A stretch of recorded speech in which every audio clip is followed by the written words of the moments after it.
Hi, I'm Dr. Linda Melek, and I currently hold a faculty position at Washburn University, but my role is instructional designer. I'm in the School of Nursing, and so I equate it to being a personal chef because I just have to work with the School of Nursing instead of the whole university. And so it gives me an opportunity to do a little bit more and to work more in depth with the faculty. I primarily work with them on developing their online courses, but we also do a faculty enrichment program related to teaching and learning best practices and using technology effectively. So my background is my undergraduate degree is in computer science. And so as a programmer, did all kinds of different kinds of activities from systems analysis, project management. I've been doing web development for over 21 years, and I've been teaching online for a lot of that time.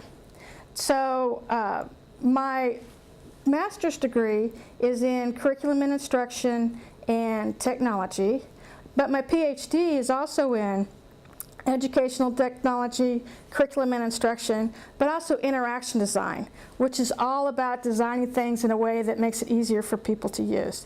And I think it's that combination of having that programming background, plus this interaction design, plus the education coming together that gives me a unique perspective on how to build and design courses.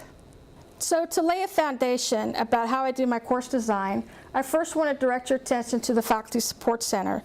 This is a website and resource center that I've been developing over the past 6 years. And a lot of the tools and resources that I use are available at this site. In particular, what I use is, under teaching, I use the Interactive Teaching Design Framework.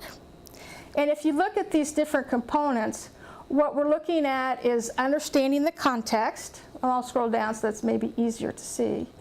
Is understanding the context, planning the content, preparing the presentation, facilitating the interaction, reflecting on the results, and empowering through technology integration. And so this is a way of, if you think about all the things you need to consider when you develop a course, this is a way of categorizing or encapsulating different ideas together so that you're not quite so overwhelmed. The other resources that you can find are under My Faculty Center, and this is free. All you have to do is log in with your email address, and you can set up a subscription, or you can log in as a guest using the password guest. And so the other resources that I use are here in My Faculty Center. And so in particular, one of the tools that I use a lot is the Learning Experience Designer. And that's a tool that if you look at it, you drop it down and you see this list of items. And if you look at that list of items, it's if you think about a lesson and what flows from the top to the bottom, it's all the kinds of things that you can consider. It's especially important when we look at online courses, because when we teach face-to-face, a lot of times we do things intuitively. And so by having this specific list, it allows you to consider key points like how you might introduce something or how you might summarize it that you might not think of. And those are things that are often overlooked in an online course. It's important to stimulate the students' metacognition, which is their thinking about their learning. And so we use this guided reflection in that they take time to think about what they've learned and how they can apply it to their nursing practice as a way to stimulate that thinking. So that gives you an idea of, even though we're using these standard templates based upon Quality Matters, all of the courses differ. There's a lot of variety. There's different ways of engaging the students. There's different ways of presenting the material. And so it's part of this variety and richness that really makes this superior program or an excellent program.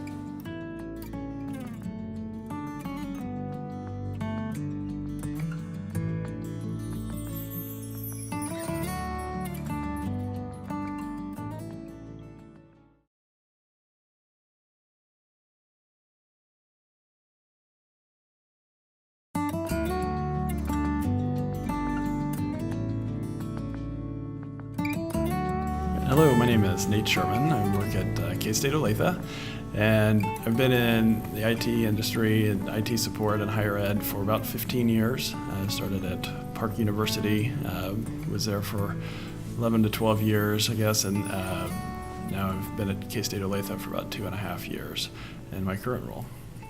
And hi, my name is Eric Racky. I work with Nate here at K-State Olathe. I got my start at K-State as a student, working on the main Manhattan campus when I was going to undergrad school there. I started working there at the help desk, IT help desk for when I first started college, and was there for about 4 years, and I got the opportunity to work there full time, and then I moved here to the Olathe campus about 1.5 years ago. So the Olathe campus is kind of K-State's outreach to the Kansas City market. And the campus has been open a little over 6 years now, and we offer just graduate programs at this time in the animal health industry. So we have veterinary biomedical science, master's degree, food science, horticulture. We also have adult education, master's and PhD program housed out of our campus. And so we're actually funded by Johnson County sales tax as part of the JCERT triangle with KU Med and KU Edwards. And so that's kind of how our campus came to be. And we're here to support all of the IT infrastructure to make sure that classes and such go off, hopefully without a hitch. Yeah, so like Nate said, we basically support the entire K-State Olathe building, and that includes audiovisual support, end-user tech support, troubleshooting on computer hardware, computer software, pretty much all the above. We do a little bit of networking, telecommunications support. We work really closely with the main central IT unit in Manhattan and get their input on things if we have run into any troubles. So we always consult with them on a regular basis. As well, we do like video shoots for like webinars to try to promote our programs for recruitment purposes. We kind of just started doing like webinar support for that. We also do digital signage. We have several digital signage around here that we help out with. So yeah, like we pretty much support anything that people need IT-wise, whether it be internet, phone, service, all the above. We can help out with. It's not just K-State. We also have K-State faculty, student, and staff here, but we help external clients do their all hands meetings or conference meetings, things like that. So,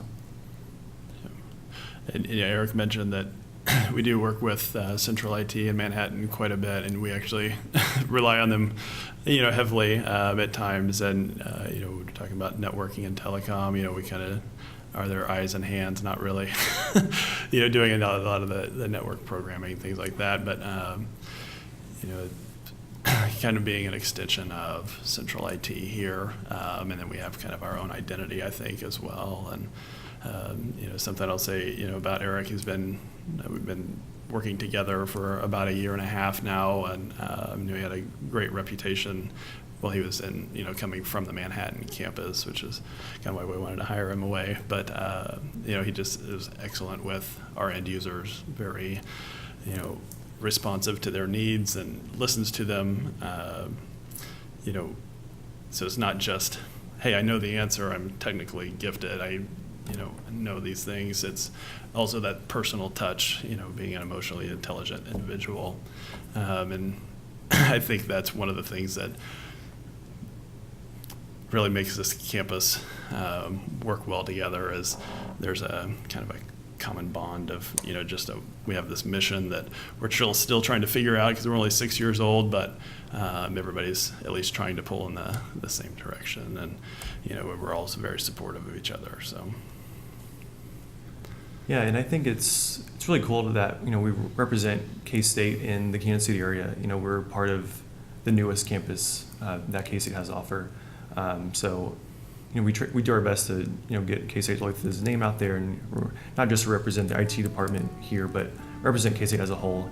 And me personally, I'm a K-State graduate, so I love K-State, through and through. So I think it's important to keep those ties within me and not just just represent here, at this campus, but in Kansas City as a whole. So.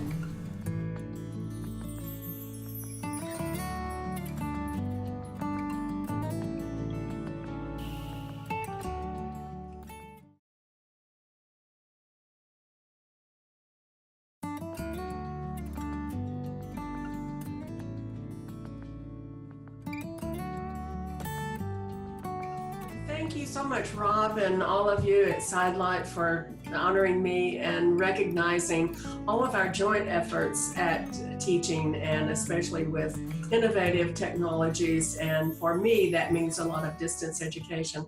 My name is Sue Williams. I've been at K-State for 20 years now. This is my 20th anniversary. And actually, most of that time, I've been teaching some form of distance education. So I can remember the first offer, I think it was the first year I was at K-State, so that would have been 97, and someone came from, then it was Division of Continuing Education, right? Now it's Global Campus, and it said, we'd like for you to teach a distance education course for us. I perked up about that. I thought it sounded interesting, and they gave me a box of VHS tapes. So that's how long I've been around. We were laughing about earlier prototypes, and mine came in the form of VHS tapes. But since then, it has evolved into various forms of teaching and formats.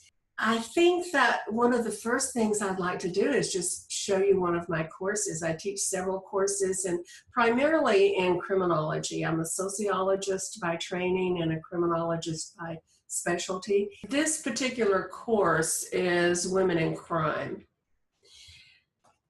So I chose it because I can sample a few things that I do in several different kinds of courses. And one of the things in this little short introduction, one of the things I love to do, and I bet you do too, is get to know the students, and even trickier, having them know each other. So one of the things I do is called, you can see here on the front page, I have modules or pages, and one of them says, Dr. Sue to you. Well, that's my way of saying I'm talking to you about something and have something to say, and I'd like for you to listen. So we'll click on that for just a minute, and I'll show you one of the things that the exercises I do that I think keeps students engaged and lets me know them and them get acquainted with one another. And that I have them do a 30-second commercial, arguing that you should have it ready. You never know when an opportunity might come along. And it's a really good exercise in many ways. So this is just an example of one of the students' commercials. As it sounds, I really have a passion for life. I want to know it all. I want to do it all. I want to be a firefighter, do Doctors Without Borders, Peace Corps, study abroad, single-handedly take down Kim Jong-il, and enlighten North Korea's democracy. Either that or work in a lab where you have to have security clearance, or even be a coroner. Because, I mean, the hours would be fantastic. It's not like the bodies are going anywhere. However, due to my parents' influence, I've been leaning towards the medical field. Hopefully, I'll never be bored.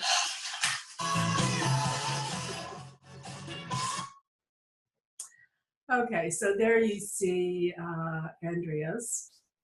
But it's a great exercise to get students involved in both technology and also in the course and with one another. I love it. I do give them some parameters, so just in case you wanted to use something like that, I ask them to honor what they do, establish their credentials, quantify their accomplishments. We're a quantitative world, and state your goals, because you never know when somebody's going to be there to help you reach them. It's a good networking exercise as well. So I loved being able to share a bit with you. I want to thank Sidelight again and Rob for helping me do this from a distance. And I want to thank especially Trina McCarty and everyone involved at Global Campus. You know, I also get to serve on our Quality Advisory Committee for Global Campus. So I get to know some of these people, and I attend by Zoom every month or whenever it is that we meet. We meet at least once a month, and I get to see some of the behind the scene things. So that's great, and I love being a part of Global Campus, and hope that I get to see your work too. See you soon. Bye-bye.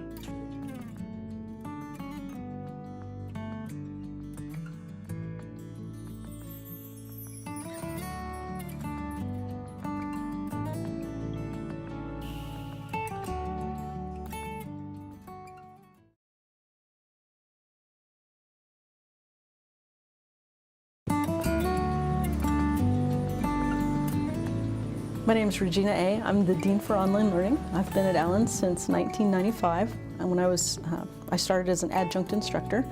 My first full-time position with the college was as an administrative assistant, and I moved through a variety of different jobs until I became the Dean for Online Learning in 2010.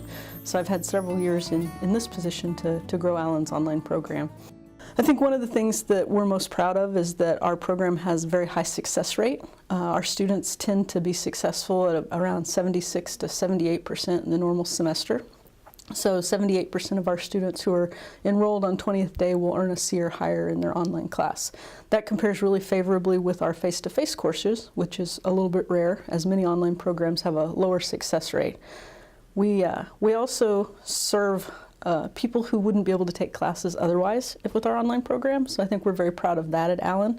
We serve the deployed military, the displaced folks who are at home and can't come to campus, or people whose jobs just won't allow them to take a traditional class.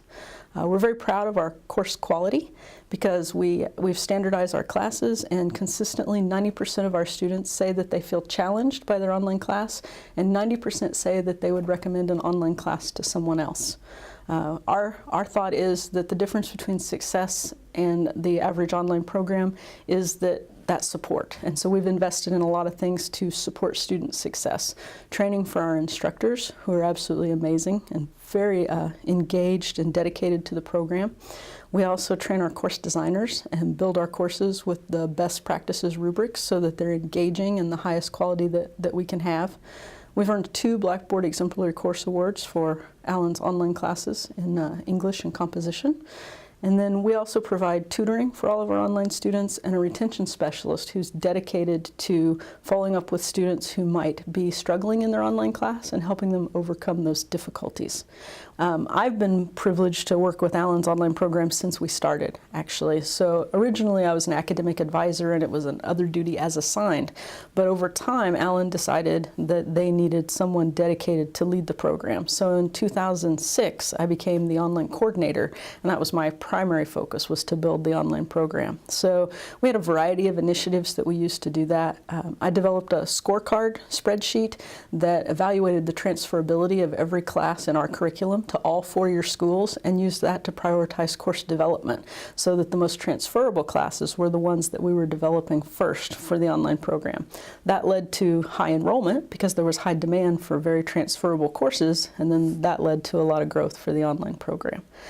Then we also, like I said, we had the AQUIP Action Project, the Online Learning Action Project, and that really codified a lot of the processes that we were using or that we had started to develop, but that we needed an intense effort to refine.